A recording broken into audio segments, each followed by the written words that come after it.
Hi. There we go. There we There he go. is. Yes. It's always we cannot ever do a show without some technical glitches, Richard. So thank you for that, for making that the technical glitch that we had this evening. Yeah, that'll be the worst of our problems this evening because we're going to talk about, actually, we're going to talk about a big problem that we have in our society, aren't we? Oh, Mhm. yes. Yes, we are. Several big problems, probably. But it all relates to the same big problem if you really want to boil it down to it. But, Richard, first of all, thank you so much. You are in California right now. Is that accurate? Right at this moment, living in the great state of California? No, I moved to Idaho. Oh, did you? Okay. Yeah, northern Idaho, where I can ensure the longevity of my mission. Good Beautiful. idea. That's probably That's smart. very Well, smart. as they split up North America here in the next little while, I guess California will be part of leftist Canada. Is that what? Well, we'll see. Are you guys in Canada? Yes. Yeah. Yeah, we're in Eastern Canada. It's Oh, Eastern Canada. Yes. Yeah. Wonderful. I did a tour through Canada and it was wonderful. We presented the 9/11 truth and the explosive evidence for the 3 World Trade Center skyscrapers all across Canada, a couple of different times, and I just enjoyed it so much. that's where I met you No, in Newfoundland, Richard, when you ah, in 2014. Yeah, so we had a fun couple days in Newfoundland when you got snowed in. You came from California, and it was a mhm. winter storm. Do you remember that? I remember storms in Canada, but I remember us doing handing out of Yeah. our brochures. Mhm. The evidence for the 3 towers, at, was it a flea market or something very Flea market, and special? we went to pubs. We went to George Street. Of course, I had to take you to George Street to, with all the bars. We went out and handed out flyers to local patrons in bars that night, and because we Yeah. couldn't, we you got some extra activism in because the snowstorm caused a delay in your presentation, so we had to wait a day, but it Ah, gave you more time in Newfoundland that night, and we of course went out and did more activism, handing out flyers and trying to get more bums in seats to that incredible presentation that you still to this day, I'm sure, put off, and I'll never forget that, I'm sure. It was oh, a and we'll long time remind you ago. again Yeah. today, because 10 years ago. actually, there's a lot more that I put together in 10 years. I think you'll be Mhm. surprised. We'll talk about that, but I wanna talk about first, Richard, the last time we talked to you 3 years ago, you were just embarking on your journey away from architects and engineers for 9/11 Truth, started your own entity, and it's Richard Unleashed at this point, and I'm curious how the last 3 years specifically, we'll get to some technical Mhm. aspects of the buildings, but I wanna know how your last 3 years have been, first of all. Well, actually, fantastic. I had separated from AE 911 Truth, Architects and Engineers for 911 Truth, due to my needing to wander off on the reservation onto the COVID topic, which Mm, was extremely relevant, important, and needing to be talked about. So that wasn't acceptable to the board, and mm. so we did we separated, and I'm on my own with my wife Gail now, and we have done dozens of speaking engagements and 100 200 interviews since then. Wow. And it's just getting busier and busier. I've been busier than I ever was at AE 911 Truth, now incorporating the truth about the COVID scamdemic, plandemic. Uh, called the parallels, 9/11 parallels with 9/11 and COVID.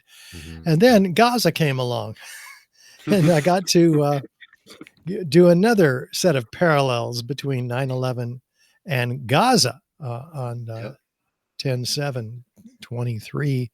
That invasion, it reminded Mm. me of the invasion of these 4 planes into the skies above the United States, with hijackers that were assisted by the CIA and allowed to come in by the Air Force and do all of this damage so that we could go and reshape the Middle East. Hmm. Mhm. That's what we do Yeah, best. actually, so someone in our chat was actually just talking about that, and how the October was, the current 9/11 basically, and it'll be, I'm really looking forward to kind of talking about that, and like you said, the parallels and whatnot of it. So it'll be it's exciting stuff.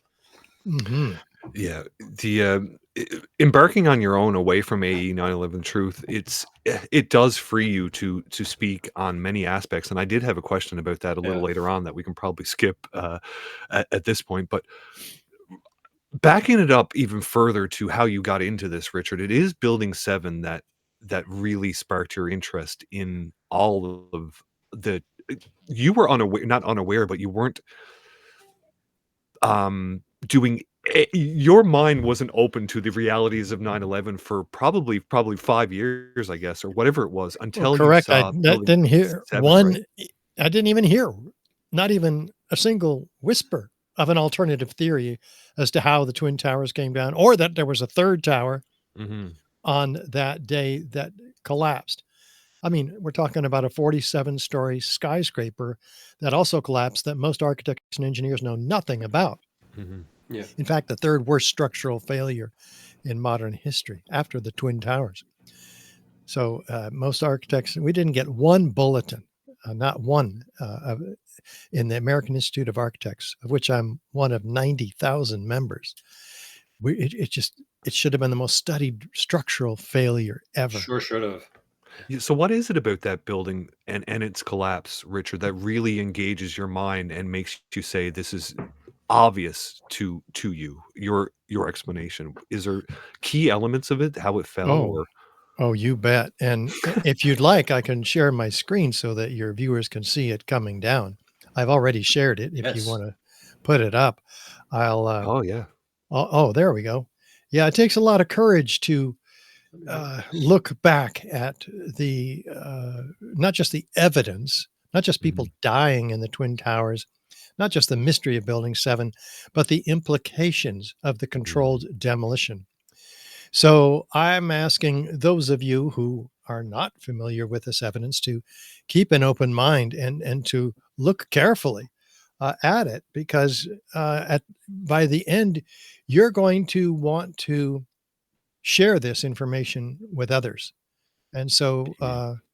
listen carefully and I'll give you all the facts you need to share this. And we're making a film, 9/11 Crime Scene to Courtroom, an unprecedented film series taking this hard evidence to court. We're giving this to the grand jury for a special investigation. Mick Good. Harrison and myself and others and the Lawyers Committee for 9/11 Inquiry, we've partnered to make this film series. We've issued episode 1 already. Episode 2 is coming about, and it's going to focus on things like Building 7, which Mhm. was, I would say, certainly surprising to me, certainly obviously a controlled demolition, as we'll see. But the Twin Towers are equally available to us as readily apparent evidence Mhm, as of demolition. This Building 7 is easily the tallest building in most of our states, but standing next to the trade towers, it's only half the height of what were at mm, once the tallest buildings in the world. And we've got about a football field in length away from the North Tower and Building 7. And when the North Tower went down, there was a little bit of damage to Building 7. But NIST says NIST is the National Institute of Standards and Technology, who was tasked by Congress to explain these collapses to the American people. They said this was not a significant factor in the building's collapse, that damage. Well, let's look at the collapse. We have the East Penthouse standing, and it falls there. And 6 seconds later, that was an isolated event. But now the global event occurs where all at once, uniformly, symmetrically, straight down into its own footprint. Now we might be able to recognize that from amongst our experience. mhm. And but let's first listen to NIST and what they say. Their project leader, Sham Sunder. What we found was that uncontrolled building fires caused an extraordinary event. The collapse of World Trade Center 7 was primarily due to fire. Okay, fires. Well, we got to look at those fires, right? Well, here they They're are. real hot. Few and far between they are. And they're out, by the way, on that 12th floor at the top, over an hour before the building collapsed at 5:20 in the afternoon. So we've got to say, well, wait a minute. Didn't NIST say that those fires at that floor around column 79 are burning at the time of the collapse and for an hour before? At least they show us horrible fires that weren't even existing. So they have lied right off the bat, and that's just the beginning of their lies. In fact, we've never lost a steel frame fire protected structure ever due to fires. They just don't collapse. These skyscrapers are inherently fire resistant. That's why we build skyscrapers out of type 1 building materials. We fireproof them, not even after 9/11, when we have complete engulfment of these skyscrapers during the last 20 years. Not one of them has been lost. Well, what might have brought this building down? Let's compare Building 7 on the right to a series of known controlled demolitions on the left. Is there any similarity? No. Enough similarity to warrant an investigation, at least into the possible use of explosives, especially since Building 7 looks like a controlled demolition, especially since fire, the official cause of this building's collapse, has never in history brought down a steel frame fire protected structure. So now, when you say, Richard, if I could, when you say it never in history has fire brought down these steel, is that America, North America, or is that worldwide? Is that anywhere? Wow. Doesn't happen. They're fireproof structures. Now, there has been a couple of buildings that were not fire resistive. Sao Paulo, Brazil is one. Tehran, Iran is another. But they don't follow the same building codes that we do. So then we have to ask ourselves, hey, is there any features of controlled demolition that we have in Building 7, starting with feature 1? Is there a sudden onset of destruction? Well, listen to Dan Rather as you watch the sudden onset of destruction here. What you're seeing are high shots.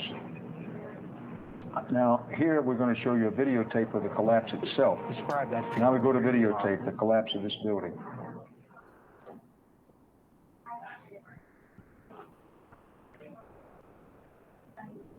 It's amazing. Amazing, incredible, pick your word.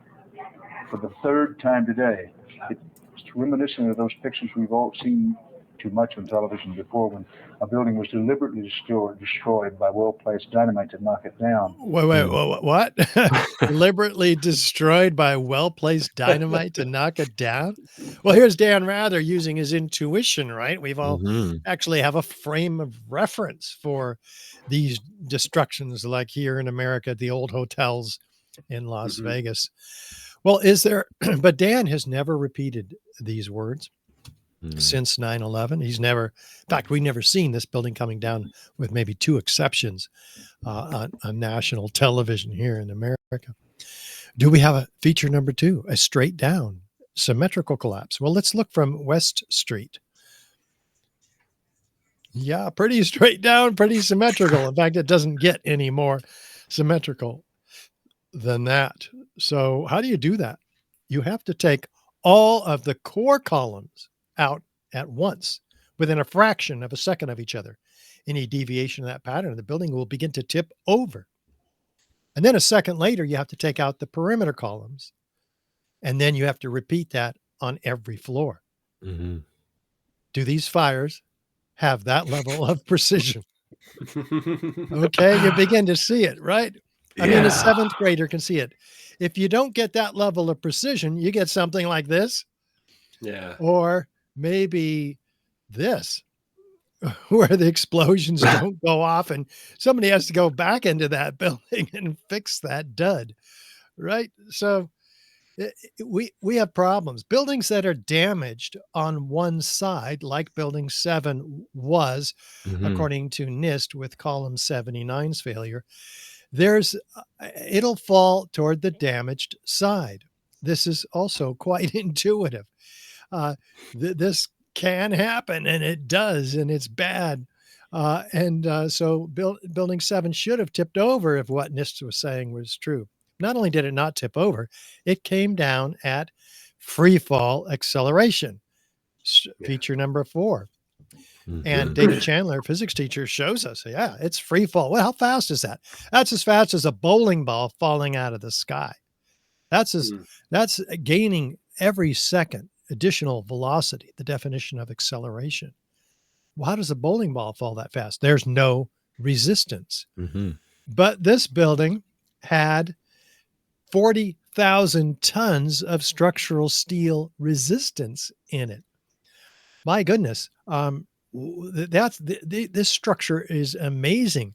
81 columns, about the size of these. And not one of them gave any resistance for that period of free fall, which NIST finally acknowledged. Okay, they've been denying it and lying about it for like 6 years. When the final report came out 7 years after 9/11, when everybody forgot about it, if they knew at all, then they finally acknowledged, okay, it did come down at free fall. Oh, we're sorry. But they don't acknowledge the implications of that, which are that not one of these columns gave any resistance. Now, imagine how that could possibly even be true, according to the official narrative, by these fires. No, it doesn't make sense. So we have the total dismemberment of the steel frame, feature number 5. This was a 47-story moment resisting and braced frame structure that comes down at in like a house of cards. It's as if all the columns and beams were severed one from another at once on each floor and then timed. Even buildings that fall naturally, like in this case due to earthquakes, the columns and beams are not severed one from another. The concrete is not pulverized to a fine powder. We recognize a building, though damaged, certainly, as a building, right? Not a house of cards, like a controlled demolition is. So these fires don't cause that kind of damage, never have, and they didn't on 9/11. But what did? We have to look for clues, like sounds of explosions heard by witnesses. In this case, Daryl, a medical student, being interviewed that evening.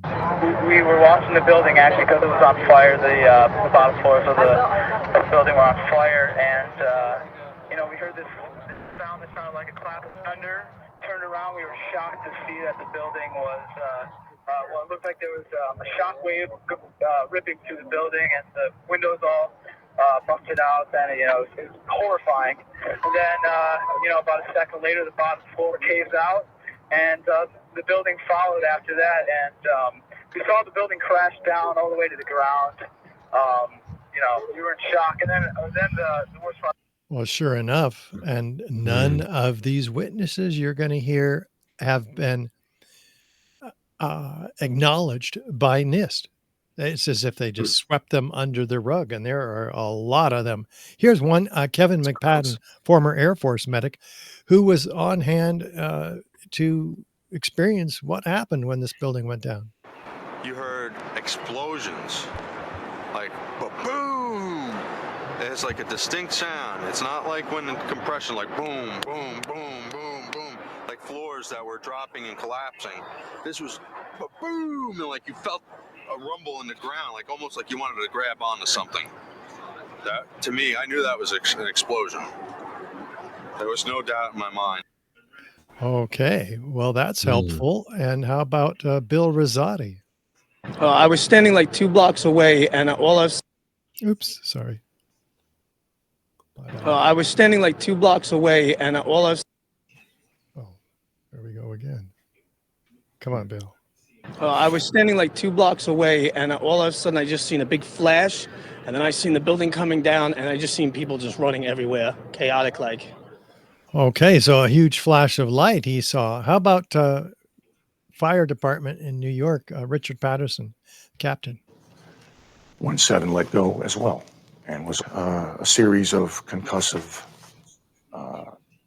explosions. Okay, that's helpful. And how about Patrick Dillon? I remember feeling that, like it was like freight trains underneath the earth, shaking the earth, even shaking me. That's when we all saw Building 7 crumple in the middle, like way up at the top. It buckled, and then dropped.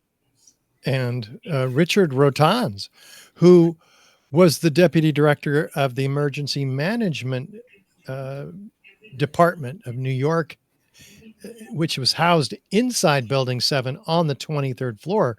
It was evacuated when the planes hit the towers earlier.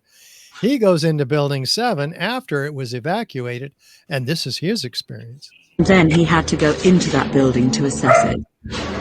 You could hear the building creak above us. You could hear things fall. You could hear the fire burning. You could see columns just hanging from the upper floors, gaping holes in the floors up above us. There was an elevator car that was blown out of its shaft and it was down the hall. What? An elevator that was blown out of the shaft that was down the hall? The elevator's on the interior of the building, protected by, somebody's got to go on mute on your side, guys. Oh, sorry. And the elevators are protected by the columns, the core columns. The damage that may have occurred, and probably did, to Building 7 only affected the southeast corner of exterior columns. So there are explosions then going off, massive explosions. You saw holes in floors with columns dangling down. So what happened in this building? Well, we can get a better clue by listening to Barry Jennings, who, along with Mayor Giuliani's attorney, Michael Hess, they went into the building, not to go to a meeting, but they didn't realize that the entire building had been evacuated. And so they're going into this building, experiencing all these things and trying to get out, because they were told, you got to get out of there. There's bombs in the building. And they're going, what? And they tried to get out, and this is their experience. When we got to the 8th floor, I started walking to one side of the building. That side of the building was gone. The first explosion I heard when I was on the stairwell landing, when we made it down to the 6th floor. Then we made it back to the 8th floor, I heard some more explosions. What's the sound? Like a boom, like an explosion. More than one? Yes. We started walking down the stairs, we made it to the 8th floor. Big explosion. Blew us back into the 8th floor. When we get outside, a police officer comes to me and says, you have to run. We have more information of bombs, so you have to run. Bombs in the building like this, heard in the late afternoon of 9/11 in the vicinity of Building 7? Yeah, here's one of the guys. He can tell you I'm okay, all right? Here, hold on. You want to call your mother or something? They're freaked out. You don't hear bombs in New York every day, right? So Richard, Barry's no longer with us, is he? Is it Barry? Barry Jennings died the day before the final report came out, because he was not, well, we can pretty well surmise that we know he was not changing his story about bombs in the building and what he saw. And we all in the 9/11 Truth movement agree that he was taken out. It was very mysterious circumstances regarding his death.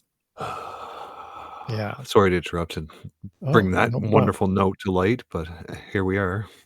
No problem. So, if bombs were in this building and people knew, then people would know about it in advance, right? A controlled demolition, that's fairly, there's people who know, like this gentleman, Chief Nick Visconti. We're moving the command post over this way. That building's coming down. And there goes 7. So he knew the building's going to come down. Well, how did he know for the first time ever, a steel frame fire protected structure is going to come down.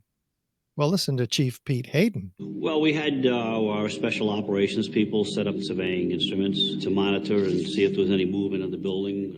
We're concerned of the possibility of collapse of the building. And we had a discussion with one particular engineer there, and we asked him if we allowed it to burn, could we anticipate a collapse, and if so, how soon?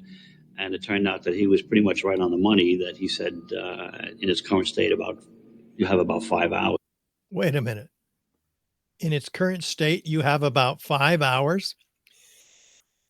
We've never lost a steel frame fire protected structure in history. Now, not only is it going to come down, but we know exactly when it's going to come down, in 5 hours. And it does. It actually does.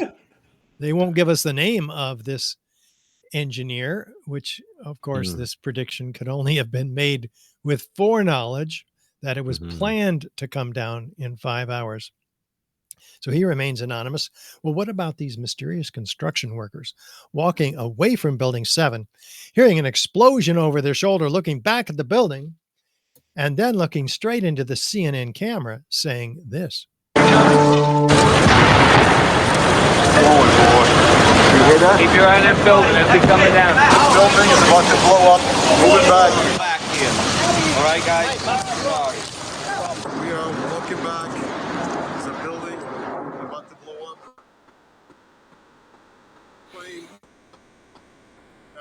What? The building is about to blow up? Flame and debris coming down? How do they know? So it's not only going to come down, and we know when it's going to come down, but now it's going to blow up.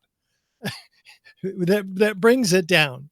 Well, what did this gentleman hear? Kevin McPadden, he and others were held back a couple of blocks away from Building 7, and they're listening to a radio held in the hands of what Kevin believed to be a Red Cross worker. What does he hear? At the last few seconds, he took his hand off, and you heard 3, 2, 1. Whoa, wait a minute. Do fires bring buildings down to countdowns now? What's going on? And how about Jane Stanley at the BBC announcing the collapse 20 minutes before it even happened? Now, more on the latest building collapse in New York. You might have heard a few moments ago, I was talking about the Salomon Brothers building collapsing. And indeed it has. Apparently that's only a few hundred yards away from where the World Trade Center towers were. And it seems that this was not a result of a new attack. It was because the building had been weakened during this morning's attacks. We'll probably find out more now about that from our correspondent, Jane Stanley. Jane, what more can you tell us about the Salomon Brothers building and its collapse? Well, only really what you already know. Details are very, very sketchy. Sketchy indeed. There's the building right behind her. They apologize for this serious error, citing confusing events of the day. What does that make them psychic? I mean, what's really going on here, guys? Well, CNN does even better than the BBC. They announced the collapse at 11:07 that morning. Whoa, I didn't know. Alan Frank joins us on the phone in Lower Manhattan. Alan?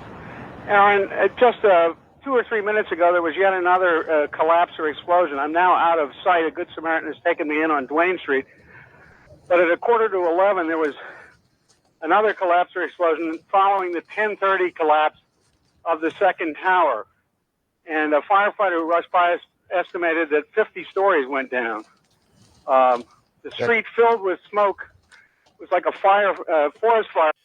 Wait a minute. No other 50-story building went down. No other building went down. There were buildings that were damaged, but no collapse of a 50-story. He's referring, and could only be referring to Building 7, which doesn't come down for like another 6 hours.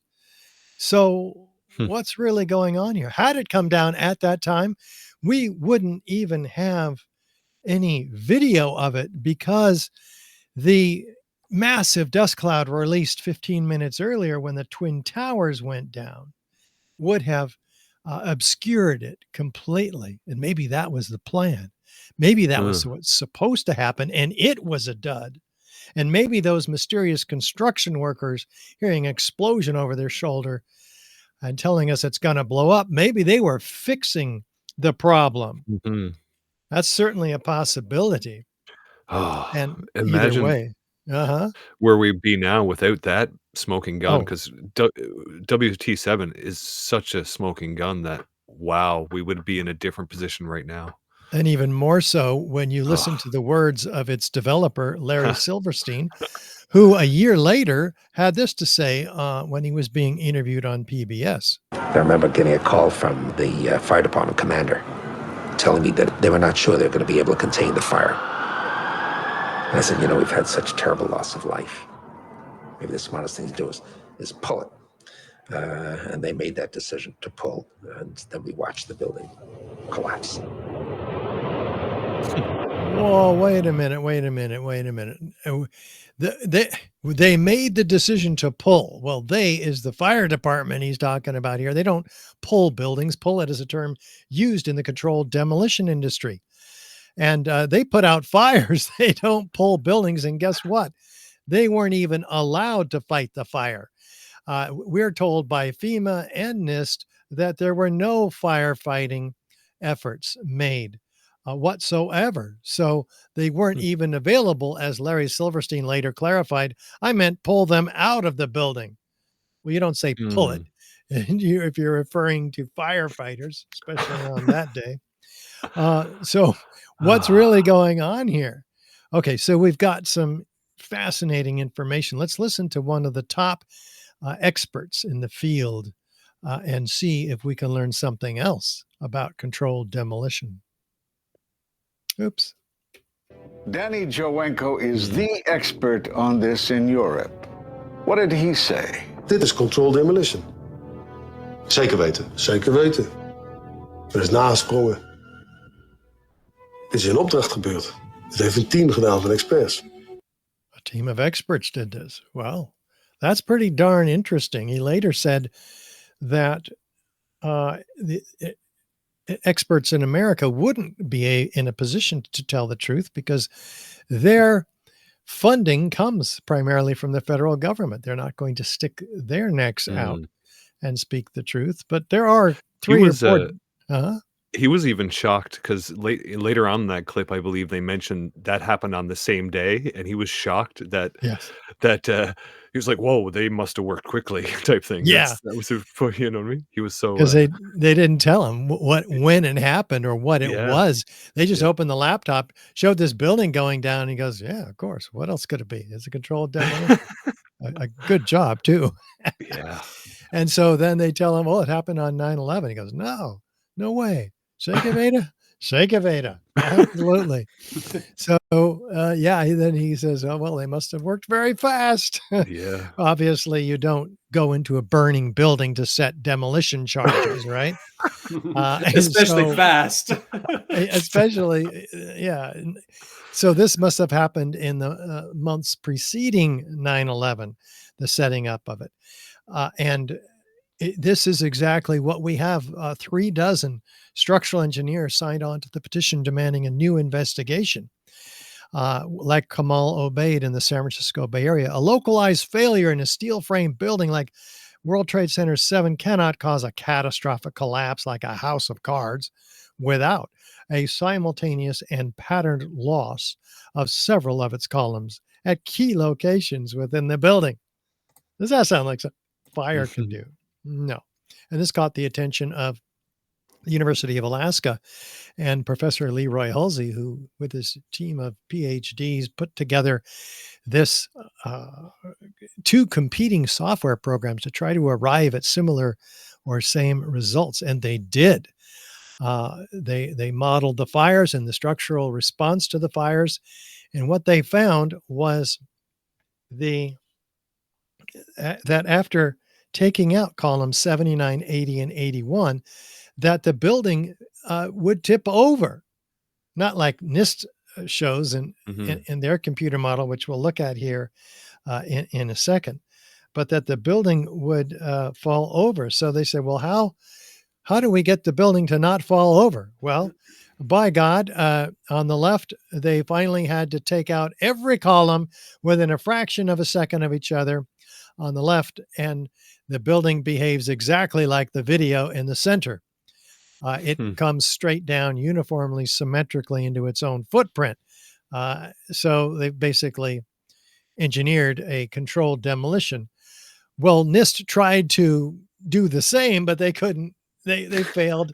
They had to fail 400 structural steel connections every second, which is not what fire does to a building. And even then, the building begins to crumple like a beer can, like you'd expect it, and then it begins to tip over. And so they stop it after 2 seconds into the global collapse because they don't want us to see that it actually tips over and looks nothing like the actual collapse. It betrays their own theory, in fact. So the findings of the University of Alaska: fire did not cause the collapse. Temperature was not high enough to cause the weakening even of the steel framing. Thermal expansion did not result in a loss of support for the beams and girders. And the collapse of this building was a global failure involving what? The near simultaneous failure of all the columns in the building, not a progressive collapse as claimed by NIST. So they pulled the rug out from underneath the NIST report, and we have to ask ourselves, what could have brought this building down? So we look at the final feature of controlled demolition relevant to World Trade Center 7, massive heat. What are we talking about? Heat. Well, FEMA gives this to us on a silver platter. It's in their Appendix C. It's a metallurgical examination of the steel in Building 7 and the Twin Towers. And so they included this in their report. Let's look at it. Never before observed in building fires, eutectic reactions causing intergranular melting, capable of turning a solid steel girder into Swiss cheese, like we see in this piece of World Trade Center 7 steel cut from the end of the steel beam. And the author of that report says also rapid oxidation, sulfidation. They don't know where the sulfur came from. Liquid iron. They don't know how the iron became liquid, but we know it's 3,000 degree temperatures that cause liquid iron. And that's all that can cause that. Sulfur formed during this hot corrosion attack on the steel. What? Where did the sulfur come from? They don't know. They actually do speculate. In fact, NIST speculates that it came from gypsum board, which has calcium sulfate in it. But that's not sulfur. No, calcium sulfate has never come out of the gypsum board and turned around and attacked the very steel that the gypsum board is designed to protect for the last 100 years. Right? Not going to happen. So, this caught the attention of the New York Times, of all people, institutions. Perhaps the deepest mystery uncovered in the investigation, this sulfidation and hot corrosion attack on the steel. But it's completely omitted then from the NIST report, who came over and took over the investigation from FEMA in 2002. They threw it out. And they have no real awareness of what could have caused the presence of sulfur, which, by the way, is added to thermite to become thermate, much more effective at cutting through steel. Interestingly, that's the only possible or reasonable source of the sulfur in all the steel that's been so badly damaged. And the author of the report, Jonathan Barnett, says steel members in the debris pile that appear to have been partly evaporated in extraordinarily high temperatures. Well, wait a minute. It takes 4,000 degrees Fahrenheit to evaporate steel. Where are you getting those temperatures? The office fires only get to be about 500, 600 degrees. So where are those temperatures? We can take a few guesses. Go ahead. Just to make that clear, that there was temperatures recorded at those temperatures, those high temperatures, at 3,000 degrees, and or No, it's that the metal had to melt. If the metal melted, it had to have been 3,000 degrees, but office fires can only get to a normal office fires, carbon fires can only get to temperatures of, what did you say? 500 to 500 to 1,000 degrees. 1,000. So, yeah. Now, Okay. some people, NIST claims 1,800 degrees in the Twin Towers with no evidence whatsoever. In fact, their own evidence shows much, much cooler temperatures than that. Yeah. It's crazy. But we know how hot these fires, the molten iron was, because, hey, there's molten iron. That's 3,000 degrees just by definition. C or B, it's pouring out of the material held in the crab claw excavators.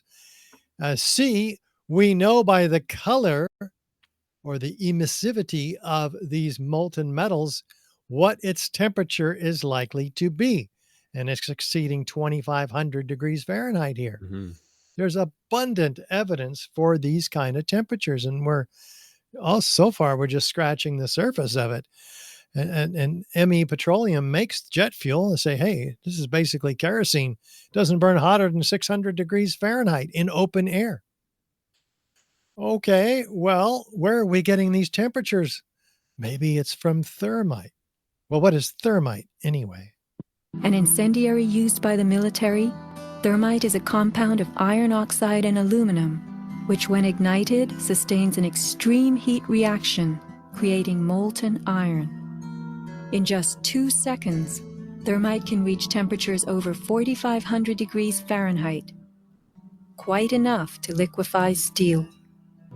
We know that open-air fires cannot burn hot enough to melt steel, but metal had melted at the base of the towers. Appendix C of the FEMA report describes sulfur residues on the World Trade Center steel. The New York Times called this the deepest mystery of all. Sulfur slightly lowers the melting point of iron, and iron oxide and iron sulfide had formed on the surface of the structural steel. Sulfur used with thermite is called thermate, producing even faster results. Well, guys, we're getting somewhere here, because if thermite were used, it would explain these extreme temperatures, 4,000 degrees Fahrenheit. It would explain the presence of sulfur, which is added to thermite to become thermate, much more effective at cutting through steel. Would also explain the presence of iron microspheres, elemental iron, Fe. This is fascinating because we find all of this has so far been evidence of ignited incendiaries. So now we look in the dust itself for more evidence, and we find it. The U.S. Geological Survey does these reports in their particle atlas, came out in 2005. What did they find? Billions of previously molten, meaning 3,000 degrees, iron, meaning the byproduct of thermite, microspheres, meaning aerosolized liquids forming themselves into spheres by surface tension when they're under pressure or aerosolized. So that's pretty darn important. They're everywhere. They're used as a signature component by the EPA to distinguish World Trade Center dust from common office building dust. In fact, there's up to 6% of some of these samples comprised of previously molten iron microspheres, amounting to about 4 tons by extrapolation. That's a lot of molten iron microspheres. Yeah. And they're spread from river to river across lower Manhattan in these dust samples, all of them. So this is formed during the event, according to R.J. Lee, not before by the welders putting the building together, not afterward by the iron workers taking the building apart, but during the event, says this environmental consulting group, also doing independent studies. Well, where would they come from, these spheres? Well, we can do an experiment. Experiment is the arbiter of competing hypotheses. NIST did not do this, but here we go. We're going to light some thermite. And what do we see? Looks like thousands of sparks, but they're molten iron droplets, and they cool and fall into the pan as molten iron droplets. They are from thermite. They are the byproduct, one of the byproducts of thermite. They're produced under pressure because of surface tension on these droplets of liquid. But we also have evidence of extreme heat even hotter than that, and that is melted molybdenum found in this study by the U.S. Geological Survey. Also, it's one of the metals, element number 42. It's there. And they say this is evidence of extremely high melting temperatures for molybdenum. And 4,700 degrees, guys. That's even hotter than the 4,000 degree temperature we heard earlier. So we have a real problem here. But not only that, because nothing in the official narrative can account for any of these temperatures we've been talking about all along here, nor this evaporated lead, which evaporates at 3,200 degrees. Again, the fires aren't even a quarter of these temperatures typically. The presence of lead oxide on the surface of the mineral wool indicates what? The existence of extremely high temperatures during the collapse, which caused the metallic lead to volatilize, oxidize, and finally condense on the surface of the mineral wool. They don't know how that happened, but they're documenting it very carefully, and it can only be evidence of ignited incendiaries, as is the toasting of the tops of these cars around the World Trade Center in this very hot wind that was documented by so many witnesses running away from these winds when the Twin Towers came down. Is there any other rational explanation for the toasting of the tops of these cars in this very high heat event? No. Quick question about the yeah. temperatures, if I could.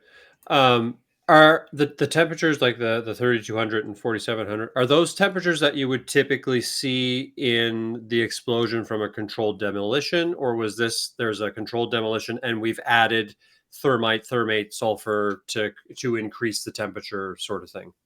Looks like we have the use of incendiaries at Building 7, because that's what we're looking at primarily here. But much of this information also applies to the Twin Towers, given the widespread of the dust, and especially when we look into the dust for evidence of unignited thermite. All of that was evidence of ignited thermite. And so, we're talking about the Twin Towers too, with Niels Harrit, professor who led a team of 8 international scientists who were given 7 independently collected samples from as far away as the World Trade Center, from the World Trade Center as on the Brooklyn Bridge. They find the same curious red-gray chips in all of these samples. So they get real curious. They thought they were paint. They certainly look like paint, primer paint, right? But interestingly, they're attracted by a magnet. So paint is not attracted by a magnet, not primer paint. So though it has iron in it, it doesn't have that level of iron. So they get real curious and they do studies on the red layer, X-ray energy dispersive spectroscopy. And what do they find? They find high levels of aluminum and iron oxide, the ingredients of thermite. They go, oh my God, what's that doing there? That's not supposed to be there in the paint. It's with the oxygen, carbon, and silica, interestingly, that we'll come back to here right now. And we have, they get so curious, they bring out an electron microscope and they zoom in 50,000 times and they find what? Nano-sized particles of iron oxide crystals. Let me get that set up. Oh my gosh. Well, that wasn't fair at all. Technical issues. Ask me a question. I'm going to. While you're doing that, I'll just note that there's something beautiful about that dust story. Oh. in that Uh-huh. the only reason why the tests were able to be made later on is because people kept samples from that day, and Mhm. right? They had to That's make a right. call to all these people who wanted to keep a memento for that day, and it was Yeah. only because of those people that we were able to do a lot of these tests later on, Yeah. to have all those different samples, and there's something beautiful about that. Well, and there's something beautiful about 400,000 tons of this stuff being kept preserved under Hmm. 6 feet of concrete at the Fresh Skills landfill, so that we can go and dig up the rest Mhm. of it and find out what is in there as well. But this study of this paint is documented in a peer-reviewed paper also, so it's not like it's lost. We have nano-sized particles of iron oxide crystals and aluminum platelets, and there we go. And we have them set in a matrix of oxygen, silica, and carbon. That's organic material. Organic material is what's added to TNT to expand rapidly. Turns into a gas and knocks things over. That's how explosives work. Whereas incendiaries work by means of massive heat, which just destroys things. So Hmm. they do some peer-reviewed literature after finding all of this, and they say, "Oh my God, this stuff exists out there." It's called superthermite. Lawrence Livermore Lab created it before 2001. They call it pyrotechnic and explosive composites based on thermite reactions, whose fuel and oxidizer constituents are intimately mixed on the nanometer size scale. You see, when you get these particles that small, the nanoscale, you've got surface volume, which increases exponentially. And therefore, you have extremely rapid uh, chemical reactions taking place. They've engineered an incendiary to become more explosive. And when it does ignite, it produces a lot of energy. The Lawrence Livermore Lab sample does the same thing as the samples from the World Trade Center. In fact, all of the World Trade Center samples at about 420 Celsius, 750 Fahrenheit, they ignite, producing a lot of energy, proving that it is what? An exothermic reaction, meaning thermite.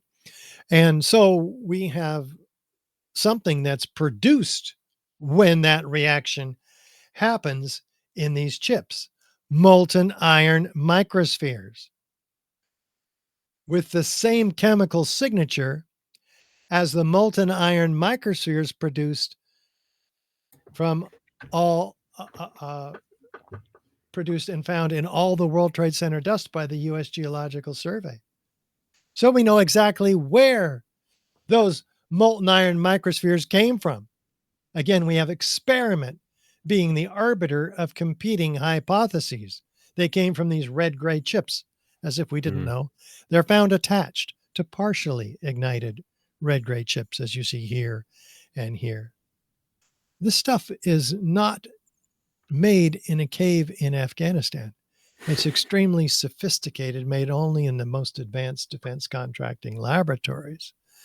And they've documented this so carefully in this 25-page peer-reviewed paper in the Bentham Open Chemical Physics Journal, documenting that the red layer is active, unreacted thermitic material incorporating nanotechnology.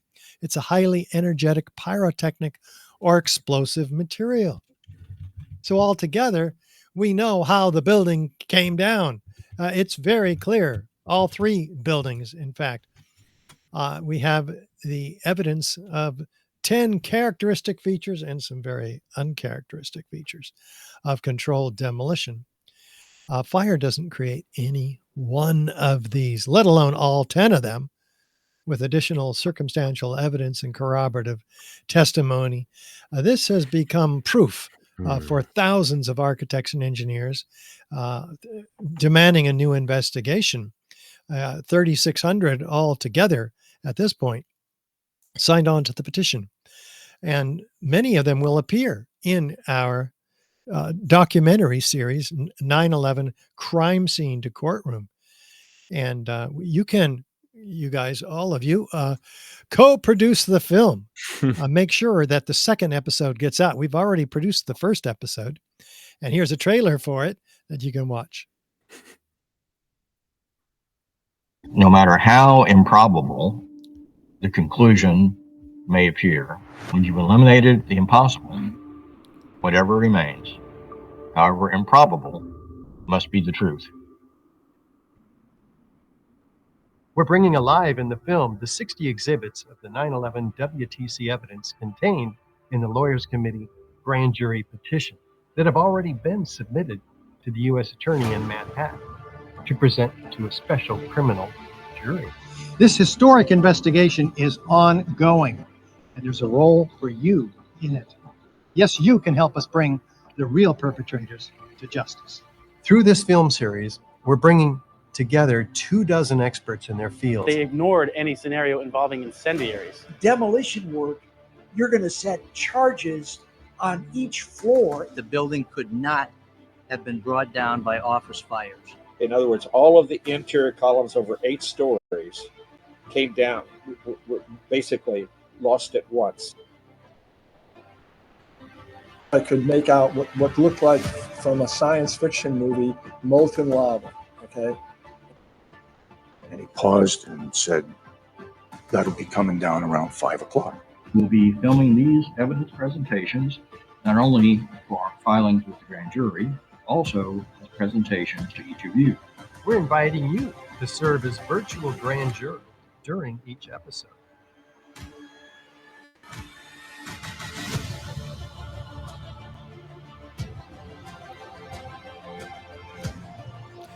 Yes, the first episode did premiere in September, and the second one comes out in just a week. So we're very excited to bring that to everybody's Very attention. cool. And we want to just preview the Twin Towers because if Building 7 was a controlled demolition, then we got to ask ourselves, could the same thing have happened on the same day to the Twin Towers? Look at them. It's a very different type of controlled demolition. In this case, a very explosive with upward, outward arching streamers, a geometry of fireworks, freely flying structural steel sections weighing 4 and 8 tons, laterally ejected at 80 miles an hour, clocked by physicists. And we have a 600 feet travel distance for these structural steel sections, trailing what? Thick white smoke clouds. Wait a minute. Steel is not flammable in office fire conditions. What are these thick white smoke clouds trailing these structural steel sections? Well, watch a thermite experiment and you see massive quantities of smoke, white smoke. The white smoke we see, by the way, trailing these thick white smoke clouds.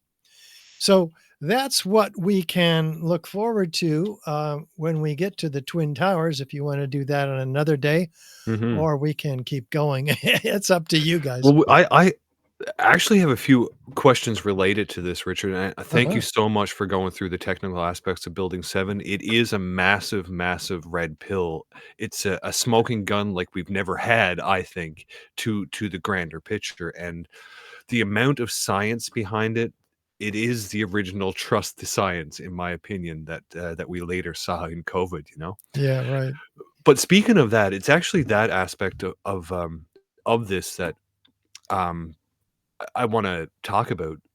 There was a poll that you guys put out. I don't know if it was your lovely partner Gail who handles the Twitter, or if you're doing it, but there was a poll that you put out, and I'm going to bring it up here actually, where you ask your audience or your Twitter people, if I can find it. I might have closed it, but hold on. No. So anyway, you asked your audience if your knowledge of 9/11 Truth helped you see the COVID scam for what it was, and there was like a 90% yes to that question. Were you surprised by that answer, or is that par for the course? Well, yeah. Well, I was just suspect from the very beginning the way this disease came out, and the information didn't square, even among the experts that they were putting out, and the way that they're changing their mind all the time, and the doctors who seemed to be believable, who were challenging the official narrative, made more sense to me, and they're yet they were being censored. Why were they being censored so much, and why was the fear campaign so great? So I think it's actually the reverse. Yes, those of us who are aware of 9/11 were, for the most part, skeptical. Not all. Many 9/11 truthers went out and got the shot. I don't know why, trusting big pharma all of a sudden when you've just been scammed by 9/11 and lied by the media and censored, all the same patterns, which we expose in our lecture or presentation on parallels 9/11 and COVID. So when I was presenting this 9/11, I've been asked by many doctors in the health and freedom movement to present this evidence, and it's being absorbed much easier than it was before. I would think So there's a cross-pollination in these two truth movements. Yeah, and that's a good thing. Once you start questioning, we always say once you see the matrix, you cannot unsee the matrix, and 9/11 opens that up. Where do you think it's heading now, Richard? This 9/11 truth movement. I know it was huge back in 10 years ago. There was just this massive momentum that seems to have quieted off. People got tired, but you're obviously out there doing what you can, and there's several other people doing what they can in their fields. Where do you see it headed now, going into this post-COVID era, let's say? Well, I'm getting asked to speak a whole lot more than I ever was. Almost every day this week, I have an interview. That's substantial. We have had some breaks and getting on larger podcasts. Napolitano, the judge, asked me to come on, and we have yet to do that, but they called, and I was happy about that. We're working our way into saturating the public unconscious, I think, is how you might say. It's more polite to raise questions. Even Trump raised questions about 9/11. And, it's just been so taboo. But now, conspiracy theories are sort of in vogue, and people are entertaining them as something other than fantasy, for the most part. It's progress. That's what we need, I guess. Continuously put the foot to the pedal. And you go ahead, Chris. Sorry. Well, which one do you find when you're out speaking? And you're kind of right now, if I understand, you're doing more of the parallels talk. Is that correct? So you're kind of talking about both COVID and 9/11 when you do your speaking engagements?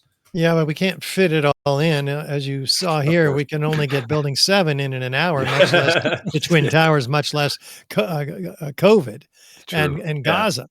So, no, I would say it's about half and half. Half the people want to go into the parallels between the two different events, and half of them want to just bring that it's enough for them to bring Building 7 or the Twin Towers. And are you seeing, no doubt when you started out with the 9/11 stuff, you would have been seeing some, quite a lot of resistance, and especially in the early days. And now, of course, we're, with the, we'll call this the early days of people accepting some of the truths of COVID.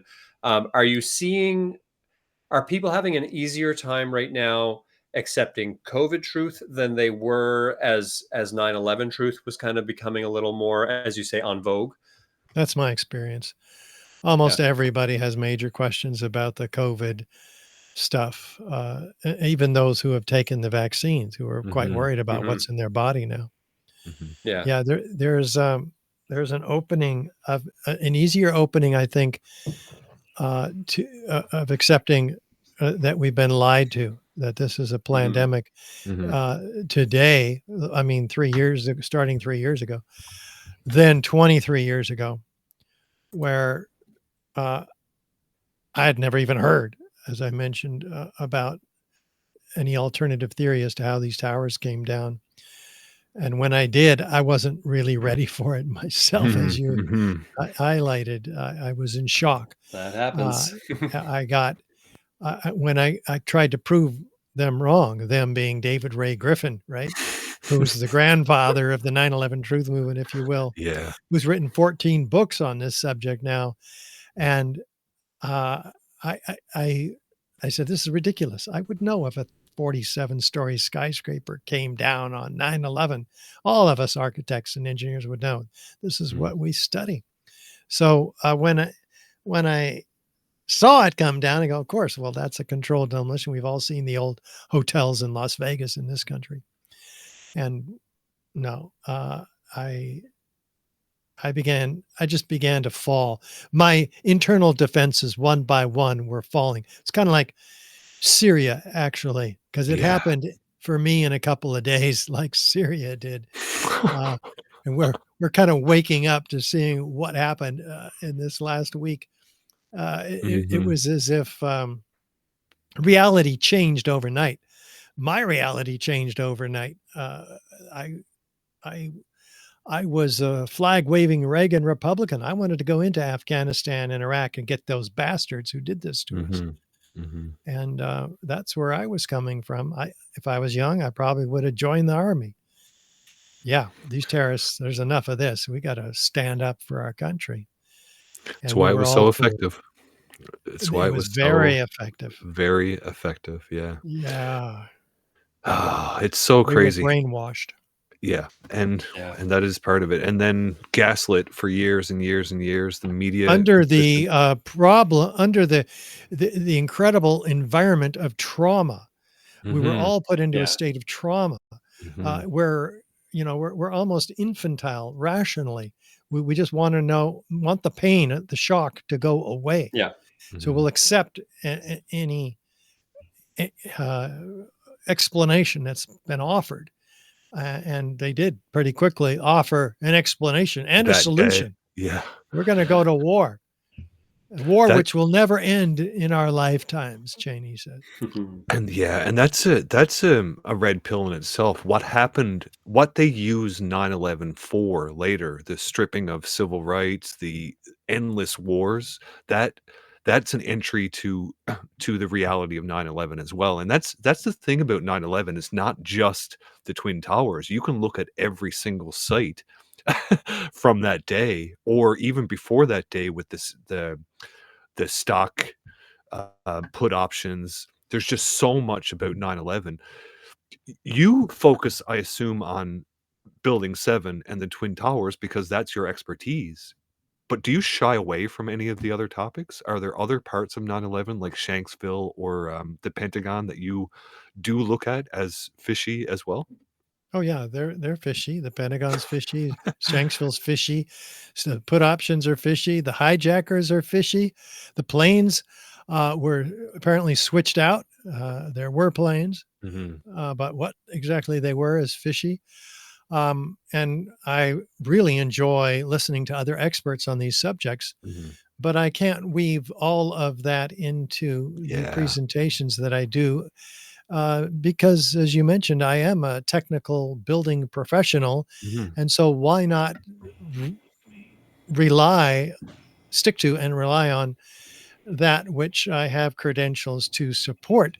And there's enough information here with the Twin Towers. This is a 5-hour presentation altogether. And it can be, and it is easily that in our documentary series, 9/11 Crime Scene to Courtroom. So there's a lot of material here. Yeah, the reason why I brought that up is because I've heard a lot over time that Building 7 or the Twin Towers is a limited hangout. We want all to talk about Building 7 because it is the red pill, but if we all just focus there, we'll never get to who caused this. You know what I mean? Who actually did this? And I think it's a bit of a ridiculous statement, this limited hangout argument that you're dragging us, not you, but the architects are just making us focus on that one element so that we don't go elsewhere. So I'm happy to hear that you actually do talk about all aspects of 9/11, that you're not, just trying to get us focused into one element that will keep constantly being dragged into. Have you ever let heard me that address limited that. hangout? Yeah, Yeah. I have heard it, and it's You said- it's very bothersome Yeah, okay. because we're architects, not conspiracy theorists, not criminal investigators. Mhm. This is what we do. We do it well, and we've proven beyond a shadow of a doubt that all three of these towers came down by controlled demolition. Now, Mhm. that's a hell of a service to offer people. We're not limiting what anybody else does. We're Well said. limiting what we do in order to maintain our credibility. And that's extremely important. Very important. I'm glad you said that. I hate that we sometimes attack our own, if you will, for ridiculous things when it makes sense for you to be focused so heavily for 20 years now on what your expertise is. And as much as we want to say that we live in a world where we're supposed to trust the experts, it's not about trusting the experts. It's understanding that people have an expertise in a certain area and can educate us in that area if you actually listen to it. But anyway, Well, the sorry, truth movement, that's okay. The truth movement is much larger than architects and engineers Yeah. for 9/11 Truth or Richard Gage 9/11, which you can also learn a lot more from Absolutely. that website. The truth movement includes researchers like Christopher Bolin, who has written a book called Solving 9/11, which looks at some of the individuals involved in setting this false flag operation up. And we also have Kevin Ryan, who's written a book called Another 19 Suspects, which is finger pointing based on some pretty good evidence as well. So we point out these other sources. We're not hiding anything. It's wonderful. Yeah, and it's not something that I wanted to bring up what there's tactics that happen. There's people that want to sway people from looking at you, so they will use these stupid little arguments like a limited hangout just to stop anybody from diving into any of it, really. And I dislike it, so I just wanted to see how you felt about it. One more question before we talk about where we can find you, like Richard Gage 911.org. Trump is an enigma, and I'm curious if you think, what do you think of Trump, and do you think he's the one to bring us some 9/11 truth? Do you think so, or how do you feel? I hope so. He offered that in 2016 when he was campaigning for presidency. Or was it 2015? He said, "Elect me president. We'll find out how the towers came down." Well, that indicates that he has some questions about the official narrative, which is that Saudi Arabian hijackers kidnapped these planes and flew them into the buildings, and that's what brought the towers down. So that was good news, but he never did anything about it in that term in office. He's since then made a couple of more statements, such as he will release the classified files on not only JFK, but 9/11 as well. He said that. He said it point blank. It wasn't nebulous. So we're going to hold his feet to the fire and make sure that we get those files, such as the 28 redacted pages. Do you think you'll have to hold his feet to the fire hard, or is this a legitimate, do you really think that he might do something in your heart of hearts, speaking as friends together? What do you think about Speaking as what? Friends As together? friends. We're just You friends. just between you and me? We're still No having a audience, little no a recording. bar. We're having a No, little none chat. of We're that. hanging out in the bar, handing out flyers to people. I have to be hopeful. Fair enough. I don't know. You know, he wouldn't have put Kash Patel in a position of, or try to put him in a position of leading the FBI, nor actually Tulsi Gabbard in the position of leading 17 intelligence agencies without some real purpose of establishing transparency. These are not deep state players. So we'll see how they do, and we'll see if he even makes it to office. Frankly, Fair I'm enough. shocked Fair enough. that he made it through the election. And I'll be shocked if he gets to the inauguration, because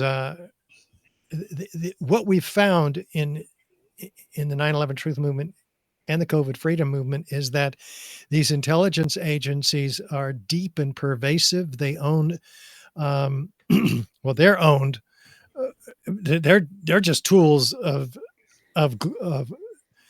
extremely rich globalists who also own the mainstream media, 95% of which is owned by just 5 corporations, whose board of directors are interlocked with those in the arms industry, the oil industry, the banking industry, the insurance industry, all of whom profited enormously from 9/11.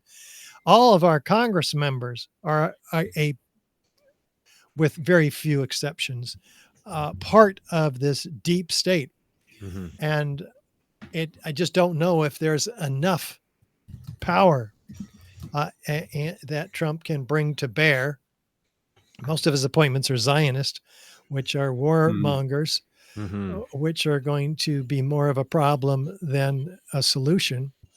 Yeah. So have been a problem than ever have been part of the solution. Yeah. So I can swing both ways. I could be hopeful and I can be pessimistic, and I think I go back and forth. Yeah, I think we all do. Nothing wrong with that. It's a roller coaster ride doing this truthy stuff, and it's rewarding though as well to be able to be true to yourself and speak truth to power. And I'm certainly very thankful that you exist, that the truth movement exists, and there's still a major push out there to at least have another investigation. I want justice. We need to have justice when we really do that, but it's still going to take an awakening period, which is what's so frustrating, that it takes such an effort to awaken the masses to a critical mass point. But we wouldn't be able to do that without people like you. Where can people find you, Richard? Where's the links? What's the best way to do it? Go ahead. Right here, Richard Gage 911.org. And you'll find us there. There's our website. And we've got a lot of activities, a lot of interviews, a lot of speaking engagements, a lot of articles, including one by a fire captain, Raul Angulo, who has written in a major fire magazine, international fire magazine, about the truth about Building 7. And so this is creating massive waves in the fire protection community. Very exciting. We've got all the DVDs here, the documentaries and the presentations. 9/11 Explosive Evidence Experts Speak Out, our 1-hour DVD documentary, Bravo 7, Calling Out Bravo 7, made by Paul Cayley in the United Kingdom. Extraordinary documentary about Building 7. And our own 9/11 activism all around the world, including Newfoundland. Yes, indeed. It was a very wonderful time. I was so grateful that you were able to make it to even to that tiny island. It wasn't even part of the original tour layout, and it was something I had to beg you all to come to the Rock as well. So we had to add that in. Yeah, thank you for that. We're currently in Prince Edward Island, which is still East Coast Canada, but it's that tiny little island on the east coast of Canada. Another Oh my island, gosh. How Alcatraz big is that Island. We island? call Is it. it big enough? It's big enough for a lot of the truthy people to come here and move here and take it over. We can Oh certainly my do that. gosh, that's wonderful. Well, I hate to see a big wave come over and wash you guys away. That would be terrible. No, This would that be would terrible. never. A big wave of truth is what we want to wash over Yes. us, Richard. Well, bring me back Indeed. and we'll get it going again. Oh, I would love to Indeed. have another tour, and if you ever do come back to Canada, I'll make sure to bug you to get to this tiny island to have some presentations. I look forward to seeing where this goes, what you do, Richard, and I can't say enough thank yous for what you've brought to the movement and to science, to helping us trust our own eyes. I cannot thank you enough for that. Very grateful to be of service. You bet.